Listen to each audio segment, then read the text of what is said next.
Hi! Before I introduce myself, I just want to start with that I am a campus tour guide at the University of Rochester. So I'm going to introduce myself in the way that we start every one of our tours. Hi, my name is Emily Kwan and I'm a junior from Parsippany, New Jersey, majoring in biomedical engineering and minoring in music. Outside of the classroom, I'm an upperclassman resident advisor, the president of Engineers Without Borders, and co-founder of the Asian American Alliance. And so a tour for us lasts about 1 hour, in which I'm almost constantly talking and walking backward. And on these tours, I'm really able to share the campus life as well as my experiences at the University of Rochester. I really like giving these tours, and I really love talking to the prospective students and their families. But I wasn't always the most comfortable with talking in front of big groups of people, and my comfort in this stemmed from one particular hobby, and that's origami. Origami is the art of paper folding, and it was introduced to me by my mom and my brother at a young age of 3 years old. I've learned a lot of things from it, but one of the things I've gotten most out of was the ability to teach origami. So today I'm going to teach you how to fold an origami model known as a hexahedron. So it's a 6-sided, 3-dimensional shape made of 3 pieces of paper. And so I'm going to begin. The first step is to turn all these rectangles into squares, and to do that we're going to be putting the diagonal of the future square onto this paper by making a crease that starts about here and goes to this corner. So we're going to start by grabbing this corner and folding it down so that its side edge lies along the bottom and forms a nice sharp tip in this corner over here. So like I'm doing, I would really suggest you work on the table, because then the paper will not move and you can be a lot more precise with your folding. The next step is to remove this strip on the side, and to do that you're going to fold the strip back so that its edge, the crease you're making, lies along the piece of paper in front of it.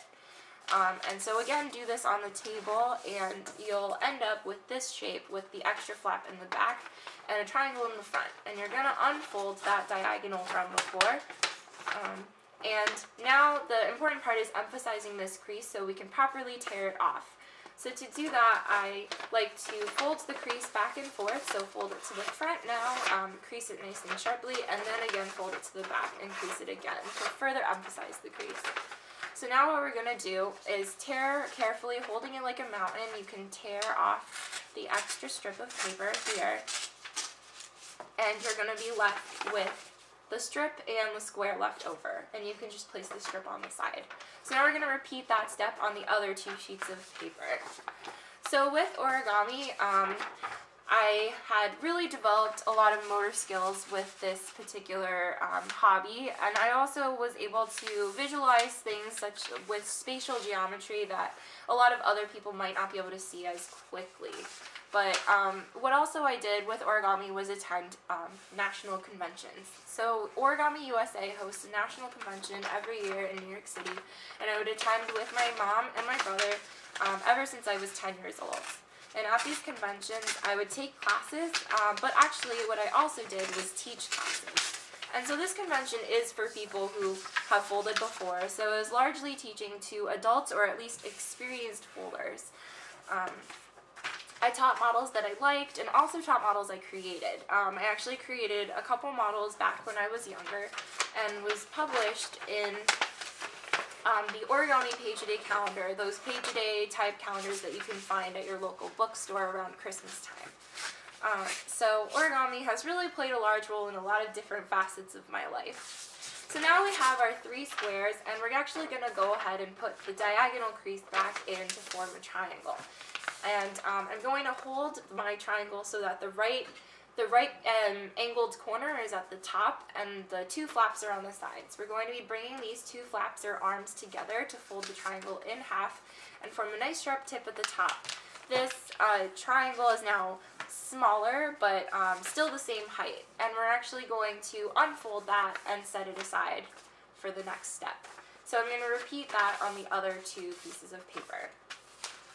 Another time in middle school, I started teaching origami at my local libraries as a volunteer, and it was here that I taught classes to students 7 years old and older, to more than 50 students at a time, and it was where I learned I had to be very precise, clear and confident in what I was saying so that people would follow along properly.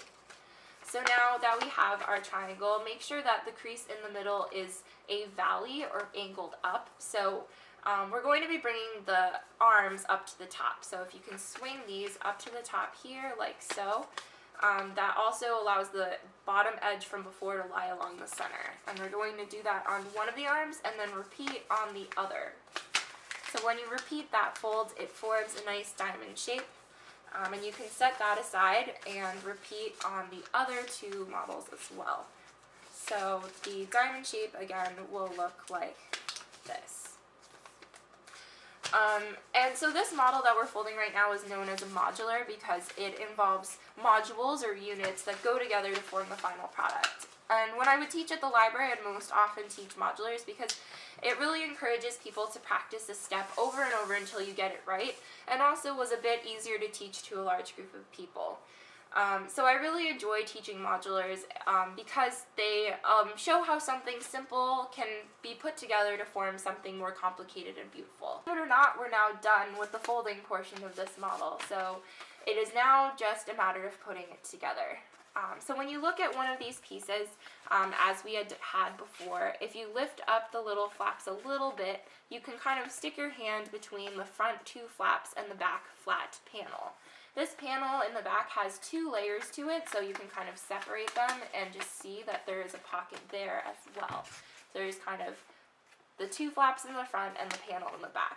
And to put this together, we're going to be putting the flaps from another unit into the panel of this unit. So what we'll do is place this triangle behind here and this one behind the other side. So you can see that the green one is going inside between the panel of the blue one. And don't push it all the way in because it'll be a little nice to have wiggle room later. But so now we'll take the pink piece and making it a little more three-dimensional, repeat the same step except now on the green piece, putting the pink inside the green pocket here as well as on the other side. So note you are putting it between two layers of paper right under here, and now it looks like it's almost finished. The only thing is that the blue piece does need to go inside of the pink piece. So you carefully stick the blue flaps inside the pink piece.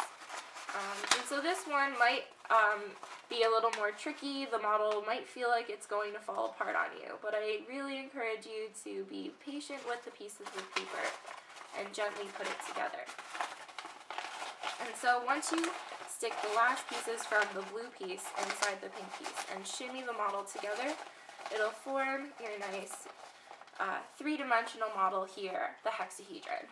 So I guess I'd also like to say that teaching and presenting with origami has really impacted my ability to teach and present in other forums, such as being a teaching assistant, a tutor in both high school and college, and also giving presentations as a researcher and a tour guide on campus. I hope that through this mini origami lesson you are able to see some of the different skills and experiences that I can bring. It's really fun for me to teach something that has given me such joy in life. Thank you so much for watching and have a really great day.